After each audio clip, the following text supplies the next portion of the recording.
Josh Green here for SecondsOut. Delighted to be joined by Harlem Eubank here in Brighton. Back home, Harlem, how you doing? Great to be back, man. I'm very well. I'm excited for a huge fight night back in Brighton. The energy's building nicely and can't wait to get in there now. How does the build-up differ for you when you're back home and you're fighting on your home shores when you're away from home? Obviously, you've been up to Newcastle up in the northeast fairly recently. Is it a bit different of a build-up, maybe a little bit more relaxed? A bit more relaxed. There's more, obviously, more buzz and more hype around the city, which is great. But in terms of, the local places I can go to and chill and relax into my natural kind of routine. In terms of that, it's great to be home and in my kind of natural environment. Obviously, every fight from now on is a big fight, but this one seems like it has particular importance. If you look at some of the names that Tyrone McKenna has faced, he's been up there and fought with fringe world level contenders. It'd be a real statement if you were to go out there and put in a top performance and get the job done. Definitely. Tyrone's been in there with some of the best in the world. And I said this is the year. That's how I'm looking to start the year, against opponents that have been there and proven it at a high level, and he is he is of that caliber. He's been in there at top level, and he's been in big domestic fights his whole career, and always gone in there and put in a solid performance. So I'm ready to go in there and prove that I'm at that level and put on a show against Tyrone. We've seen him out before. There's only one way he knows how to fight. He's very much a street fighter, a brawler. Is that what you're expecting to see from him on Friday night?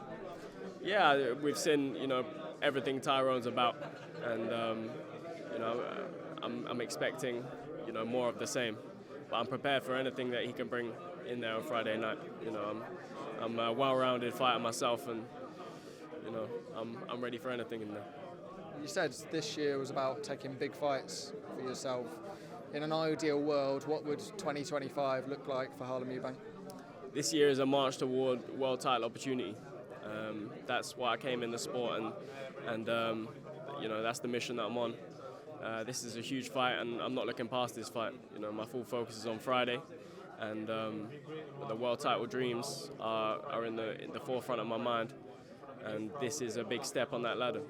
Obviously, there's been some frustrations over the last couple of years. You've probably not fought as much as you would have liked to have fought. Can you put your finger on maybe why everything hasn't clicked quite in the last 18 months and why it might now? It's just the politics of boxing. You have stages in your career. Things can slow you down, things that aren't in your control. And that's been the case for me. But I feel like we're over that hump now, and we're ready to hit the ground running this year. We saw last week, obviously, Chris Eubank Jr. and Conor Benn have their first face-off, or I guess their second face-off up in Manchester, and then down in London. Drama-filled event. From watching on, what did you make of everything that went on up in Manchester in particular? Probably the same as 90% of the population. A very entertaining, light-hearted stunt, and it was very entertaining for the people. Caught the attention of a lot of general non-boxing people. I've had people in the shop talking about, the egg slap. My brother back to action. Hey. A very entertaining stunt. Chris has showed he's carrying the whole promotion, and he's got people hooked on these presses now.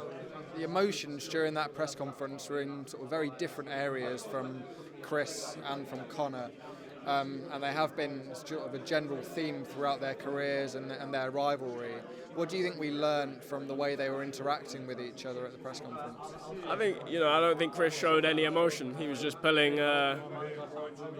strings from a non-kind of emotive perspective. He didn't get riled up. He, didn't speak out of character. He was just saying what needed to be said, and obviously that sparked a lot of emotion and aggression and unsettled and enraged Conor. Do you think you can win press conference, a head-to-head, something like that? And if so, do you think Chris is maybe 1-0 up already?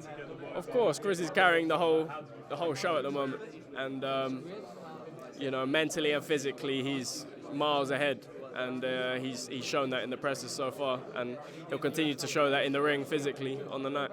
One man that we haven't seen involved in that sort of feud yet is Chris Eubank Senior, someone who obviously was involved in your career not so long ago. What impact do you think he could have on Chris Jr, and what impact did he have on you in the time you were working with him as well?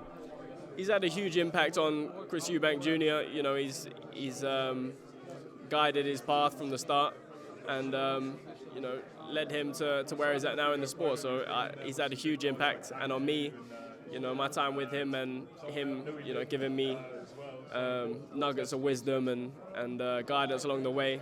He's also had a big impact on me, and I'm sure he'll be here fight night as well. And I'm sure he'll be involved in Chris's career too.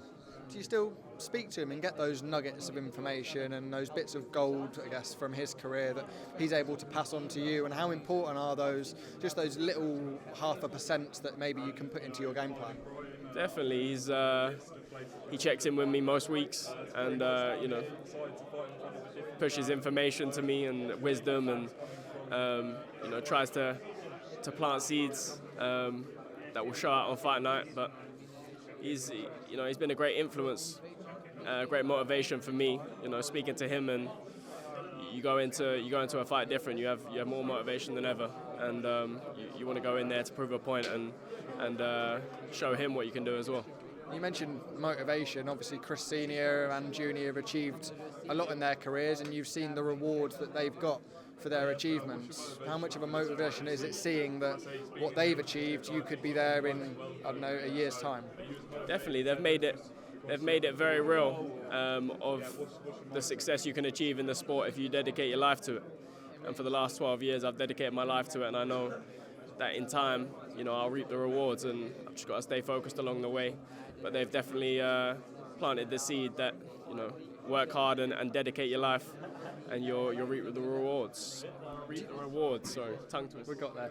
Do you think Senior still has a part to play in Eubank Jr versus Benn? Do you think we could see him on the scene before the fight, or maybe even on fight night? I think so. I'm sure there's plenty of surprises left to be unveiled, but you know, I can see him potentially being involved. Before we get to Friday night, just give us your prediction for Harlem Eubank against Tyrone McKenna. He's standing just to your right. I'm sure you'll want to give him an idea of what's going to happen on Friday night. A dominant performance. You know, I'm not going to give away too much. I'm going to go in there and put on a statement performance. That's what I'm planning on doing, and that's what I'll carry out in the ring. Good man, Harlem. Cheers for your time.